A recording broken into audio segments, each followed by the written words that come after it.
Assalamualaikum warahmatullahi wabarakatuh. Merdeka.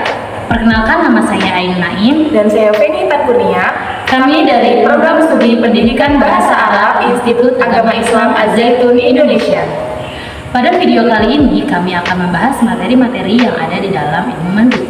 Sumber buku yang kami gunakan adalah buku Ilmu Mantik karya Syekh Muhammad Nur Al-Ibrahimi yang disusun ulang oleh Muhammad Rafiq dengan menggunakan bahasa Indonesia. Selamat menyaksikan. Feni, aku mau nanya dong, apa ya pentingnya kita mempelajari ilmu mantik itu?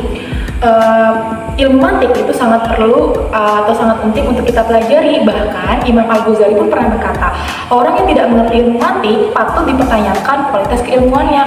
Sebegitu pentingnya ilmu mantik untuk kita kuasai atau kita pelajari sehingga kita bisa terhindar dari berbagai kesalahan dalam berpikir.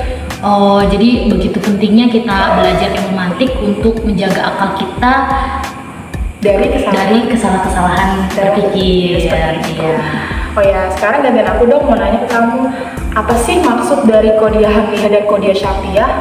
Ya baik, Qodiyah Hamliyah itu berarti menerangkan suatu berita tanpa bergantung pada berita lain. Contoh kalimatnya, Zaid adalah seorang presiden. Nah, sedangkan Qodiyah Syartiyah yaitu menerangkan suatu berita dengan bergantung pada berita lain.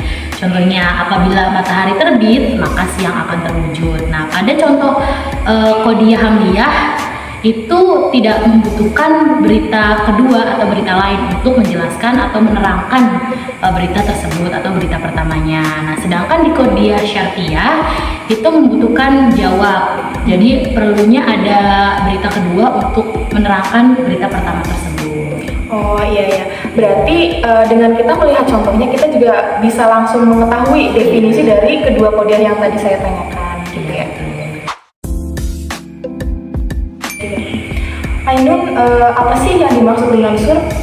Nah, sur itu berarti lafadz yang menunjukkan arti semua, sebagian, atau lafadz lain yang maknanya sepadan. Nah, sur itu juga disebut Qodiyah yang mengandung masruroh atau musyawaroh. Aku mau nanya lagi, sur yang disebut sebagai Qodiyah yang mengandung musyawarah itu seperti apa ya? Nah, maksudnya itu Qodiyahnya sudah mempunyai batasan mengenai keseluruhan atau sebagian dari isi Qodiyahnya itu. Oh, oke. Iya. Selanjutnya nih, Fen, aku mau nanya, apa aja ya yang dibahas dalam ilmu mantik itu? Ilmu mantik membahas mengenai kaidah-kaidah dalam berpikir sehingga terjaganya akal dari kesalahan berpikir. Di dalamnya juga terdapat pokok-pokok pembahasan seperti lafaz, kemudian qodiyah, dan juga istidlal. Oh, jadi ada 3 pokok pembahasan ya yang dibahas dalam ilmu mantik. Ada istidlal, qodiyah, dan lafaz. Ini aku mau nanya lagi dong mengenai lafadz ya. Coba dong Penny jelasin mengenai lafadz mufrad dan lafadz murakkab serta berikan contoh-contohnya. Untuk lafadz mufrad sendiri adalah sebagian dari lafaz yang tidak bisa menunjukkan arti terhadap sebagian yang lain. Contohnya yang pertama adalah lafadz kayu. Nah, lafadz ka tidak memiliki arti, sedangkan lafadz yu juga tidak memiliki arti. Kemudian contoh yang kedua itu lafadz Banyuwangi. Nah, di situ lafadz banyu memiliki arti sendiri dan lafadz wangi juga memiliki arti sendiri. Namun arti-arti tersebut tidak bisa menunjukkan arti dari lafadz banyu dan wangi, sebab lafadz Banyuwangi itu berarti sebuah kota yang ada di Jawa Timur. Nah, itu penjelasan mengenai lafadz mufrad. Sedangkan lafadz murakkab adalah lafadz yang sebagian dari lafadz itu bisa atau dapat menunjukkan arti dari sebagian yang lain. Contohnya adalah ada lafadz bangsa Indonesia. Bangsa Indonesia itu kan terdiri dari 2 lafadz nih, ada 2 kata. Ada lafadz bangsa yang memiliki arti dan juga lafadz Indonesia yang memiliki arti sendiri. Nah, di mana arti-arti tersebut adalah termasuk bagian dari arti lafadz bangsa Indonesia. Gitu aja. Oh, jadi kalau lafadz mufrad itu lafadz yang tidak bisa menunjukkan arti dari terhadap sebagian yang lainnya, sedangkan lafadz murakkab itu bisa gitu. Iya, betul. Nah, sekarang dari aku ke kamu mengenai maksud dari tanakut dan juga aks mustawi. Iya. Nah, tanakut sendiri secara bahasa artinya berlawanan atau bertentangan. Nah, tanakut adalah pertentangan antara dua kodiah dalam positif dan negatif yang membenarkan salah satu di antara keduanya dan yang lainnya salah. Nah, contohnya yaitu emas itu logam, emas itu bukan logam. Nah, pernyataan kodiah pertama itu benar, sedangkan pernyataan di kodiah kedua itu salah karena ditandai dengan adanya kata bukan di kodiah kedua. Sedangkan aks mustawi sendiri berarti membalikkan kedua kodiah tetapi dengan kebenaran dan keadaannya yang tetap.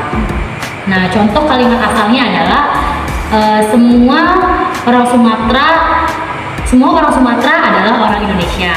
Nah, kata kebalikannya atau kalimat kebalikannya adalah sebagian orang Indonesia adalah orang Sumatera. Nah, yang dimaksud dengan kebenarannya tetap yaitu apabila kalimat asalnya itu benar, maka kebalikannya pun akan benar. Nah, sedangkan yang dimaksud dengan keadaannya tetap yaitu jika kalimat asalnya itu kalimat positif, maka kebalikannya pun akan tetap kalimat positif. Seperti itu. Oh iya, berarti bisa disimpulkan bahwa tanakut itu adalah berlawanan. Jadi ada dua kodiah, yang pertama yang salah satunya adalah benar, yang satunya salah. Nah, sedangkan aks mustawi itu kebalikan gitu ya. Selanjutnya aku mau nanya dong ke kamu mengenai maksud dari kias dan juga contohnya seperti apa? Pengertian dari kias sendiri yaitu dua kodiah yang disusun dan mempunyai kesimpulan atau natijah. Nah, kodiah yang pertama itu disebut mukodimah sugro dan kodiah yang kedua disebut mukodimah kubro. Contohnya, semua tumbuhan itu tumbuh, itu mukodimah sugronya. Lalu mukodimah kubronya, semua yang tumbuh membutuhkan makanan. Nah, jadi dapat ditarik kesimpulan atau natijahnya, semua tumbuhan membutuhkan makanan. Oh ya, berarti bisa ditarik kesimpulan kalau kias itu di dalamnya terdapat dua kodiah. Yang tadi sudah Ainun jelaskan, yang pertama adalah mukodimah sugro dan yang kedua mukodimah kubro, dan ditambah juga adanya natijah atau kesimpulan. Untuk Feni sendiri nih, coba dong jelasin mengenai sur kodiah hamliyah dengan sur kodiah syartiyah. Tadi kan udah kita bahas mengenai sur ya. Nah, ternyata sur itu terbagi menjadi dua. Yang pertama adalah sur kodiah hamliyah dan yang kedua adalah sur kodiah syartiyah. Nah, untuk sur kodiah hamliyah adalah sur dalam kodiah hamliyah, yakni lafaz yang di dalam kodiahnya tersebut sudah terkandung berita atau informasi yang tidak memerlukan informasi lain. Nah, sedangkan sur kodiah syartiyah adalah sur dalam kodiah syartiyah, yakni lafaz yang menunjukkan ukuran keadaan dan waktu, baik itu mengandung kelaziman antara dua kodiah ataupun tidak, seperti itu. Oh iya, berarti sur kodiah hamliyah ini penjelasannya udah mirip sama penjelasan sebelumnya ya, yang mengenai kodiah hamliyah itu yang tidak bergantung pada berita lain. Iya. Berarti kalau coba nih aku bikin contoh, semua manusia membutuhkan makanan. Kira-kira itu termasuk sur kodiah hamliyah bukan? Ya, betul. Itu termasuk sur kodiah hamliyah karena di dalam kodiah hamliyahnya terdapat batasan semua kan untuk membatasi isi dari kodiah tersebut. Nah, seperti itu. Iya. Feni, aku mau nanya lagi dong mengenai sur kodiah hamliyah. Sur kodiah hamliyah kan terdiri dari 4 macam. Nah, coba dong Feni jelaskan. Oke. Ya, yang pertama itu ada sur kuli fil ijab. Yang kedua itu ada sur kuli fi salbi. Yang ketiga ada sur juz'i fil ijab dan yang keempat ada sur juz'i fi salbi. Oke, yang pertama itu kan tadi sur kuli fil ijab, yakni sur yang menunjukkan makna kuli, yakni semua, dan juga ijab positif. Nah, lafaz yang termasuk ke dalam sur kuli fil ijab itu ada kuli, jami'un, kafah, dan lafaz-lafaz lain yang memiliki arti semua. Nah, contohnya itu semua manusia adalah hewan. Nah, yang kedua, sur kuli fisalbi, yakni sur yang menunjukkan makna kuli, semua, dan juga salbi, negatif. Nah, lafaz yang termasuk ke dalam sur kuli fisalbi yakni berupa la ahada, la syai'a, dan lafaz-lafaz lain yang memiliki arti tidak semua. Nah, contohnya tidak semua dari hewan itu adalah manusia. Nah, yang ketiga, sur juz'i fil ijab, yakni sur yang menunjukkan makna juz'i sebagian dan juga ijab positif. Nah, lafaz yang termasuk ke dalam sur juz'i fil ijab itu ada kasirun, ba'dun, dan lafaz-lafaz lain yang memiliki arti sebagian. Contohnya, sebagian hewan itu adalah manusia. Dan yang keempat itu ada sur juz'i fisalbi, yakni sur yang menunjukkan makna juz'i sebagian dan juga salbi negatif. Nah, lafaz yang termasuk ke dalam sur juz'i fisalbi ini ada laisa ba'dun, laisa jami'un, laisa kullun, dan lafaz-lafaz lain yang memiliki arti tidak sebagian, tidaklah sebagian. Nah, contohnya, tidaklah sebagian hewan itu manusia, seperti itu. Ya baik. Jadi 4 macam itu terdiri dari sur kuli fil ijab, sur kuli fisalbi, sur juz'i fil ijab, dan sur juz'i fisalbi. Ya, betul. Nah, untuk pertanyaan aku ke Ainun nih mengenai kias, pembagian kias itu kan ada dua ya, ada kias iktironi dan ada kias istisnai. Nah, aku mau nanya ke Ainun mengenai kias iktironi ya. Nah, kias iktironi itu seperti apa sih? Iktironi ya, Kias iktironi syarti ya, maksud aku itu. Nah iya, jadi kias iktironi kan terbagi menjadi dua, yaitu kias iktironi hamli dan kias iktironi syarti. Nah, yang akan ditanyakan kias iktironi syarti. Nah, kias iktironi syarti yaitu kias yang keputusannya tersusun dari qodiyah, hamliyah, dan syartiyah. Nah, contohnya semua yang berubah adalah baru. Nah, lalu muqaddimah kubronya, tiap-tiap yang baru pasti ada yang menciptakan. Jadi dapat ditarik kesimpulan, semua yang berubah maka pasti ada penciptanya. Nah, dua qodiyah tersebut merupakan qodiyah hamliyah, sedangkan natijahnya itu merupakan qodiyah syartiyah. Oh, seperti itu. Ya, sekarang aku paham mengenai kias iktironi syarti. Oke, untuk pertanyaan selanjutnya aku mau menanyakan mengenai apa itu taqobul. Iya, jadi taqobul itu adalah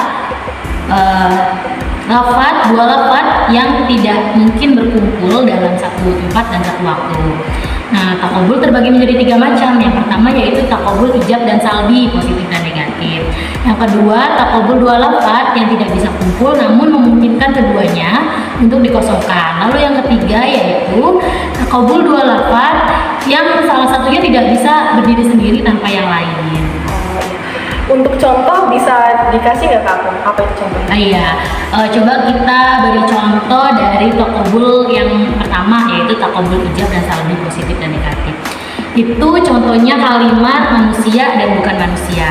Nah, lafaz manusianya itu merupakan kalimat ijab, yaitu kalimat positif. Nah, sedangkan lafaz bukan manusianya itu merupakan lafaz salbi atau negatif.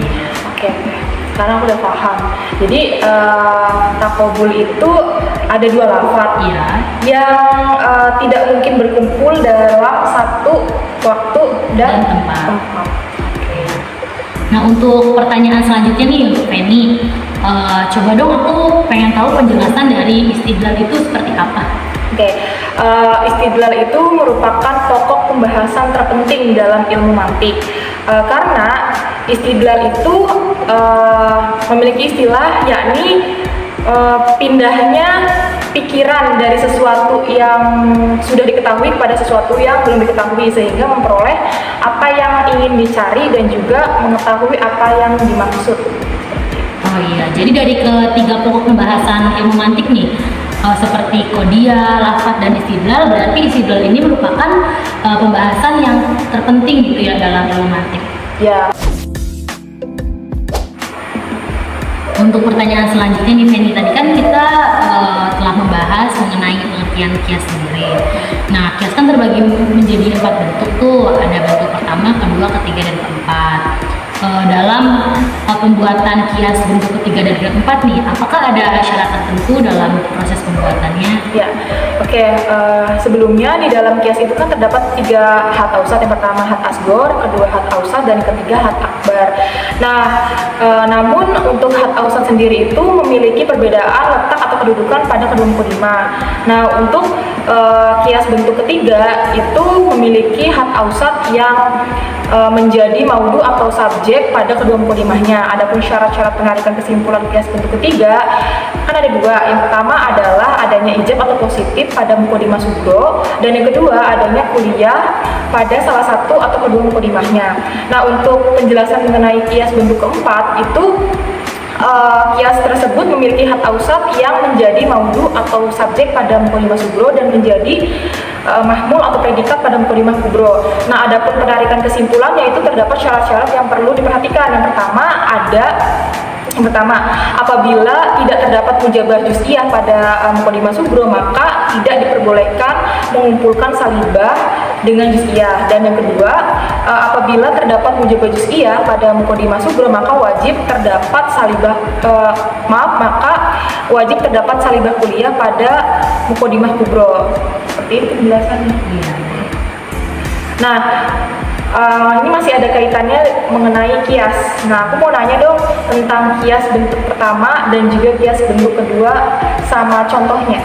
Iya, baik, di sini saya akan menjelaskan mengenai kias bentuk pertama dan kias bentuk kedua. Nah, kias bentuk pertama yaitu kias yang had ausatnya menjadi mahmul atau predikat pada mukadimah sugro dan had ausatnya menjadi maudu atau subjek pada mukadimah kubro.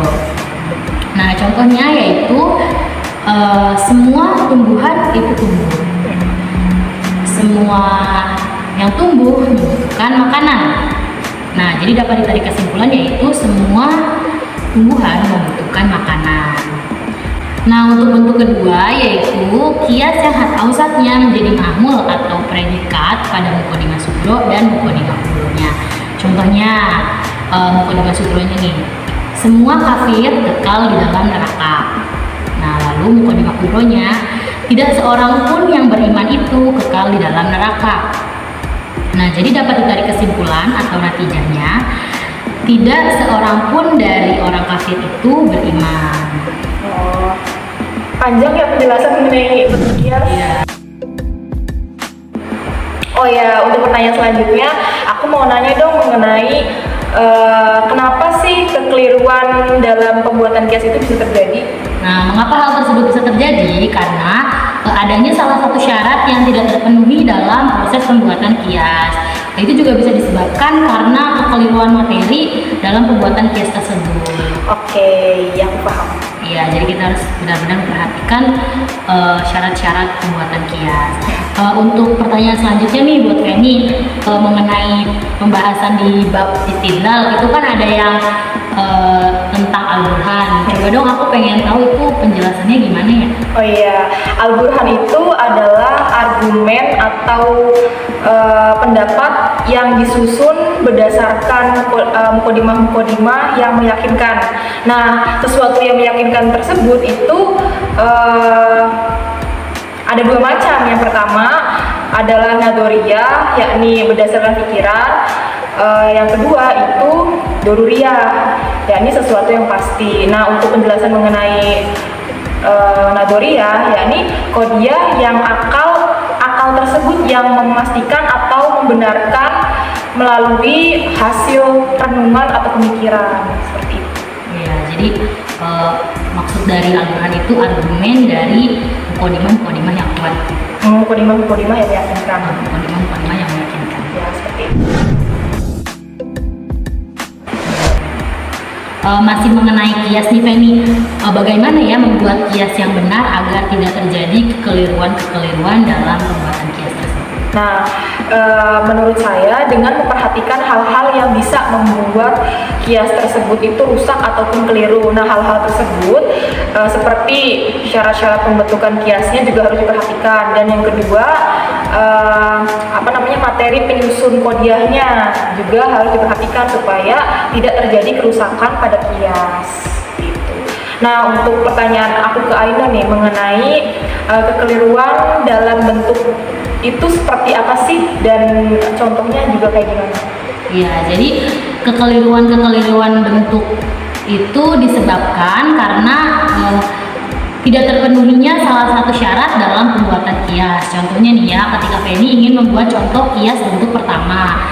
Nah, di situ kan syarat penarikan kesimpulan bentuk kias pertama itu harus ijab sugro dan kuliah kudro. Nah, jika Feni tidak memenuhi kedua syarat tersebut atau tidak memenuhi hanya memenuhi salah satu syaratnya, nah itu bisa menyebabkan terjadinya kekeliruan bentuk tersebut. Jadi harus dua-duanya itu dipastikan ada dalam pembuatan kias tersebut. Oke, berarti untuk kekeliruan bentuk kias itu bisa terjadi karena tidak terpenuhinya salah satu atau bahkan tidak terpenuhi sama sekali syarat pembentukan kiasnya gitu ya.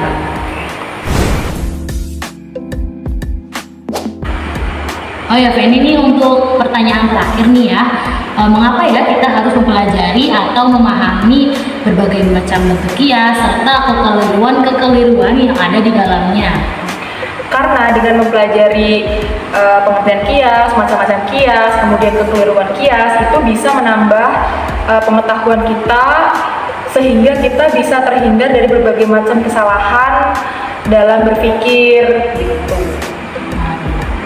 Nah, untuk pertanyaan terakhir aku buat kamu itu kaitannya dengan kekeliruan materi. Nah, itu tuh seperti apa sih? Kekeliruan materi pada kias itu terjadi pada materi kias. Nah, contohnya itu hukum khusus yang ditetapkan menjadi hukum umum. Contohnya, ini Homer. Homer itu mubah. Jadi, ini adalah mubah. Nah, penarikan kesimpulan tersebut merupakan salah dan kekeliruan materi karena Homer itu mubah merupakan hukum khusus yang hanya bisa dilakukan jika dalam keadaan darurat. Nah, Homer itu mubah itu tidak bisa dijadikan hukum umum karena itu akan menyebabkan kekeliruan materi. Iya. Sekian kegiatan diskusi kita pada kesempatan kali ini. Semoga bermanfaat dan dapat dipahami. Wassalamualaikum warahmatullahi wabarakatuh.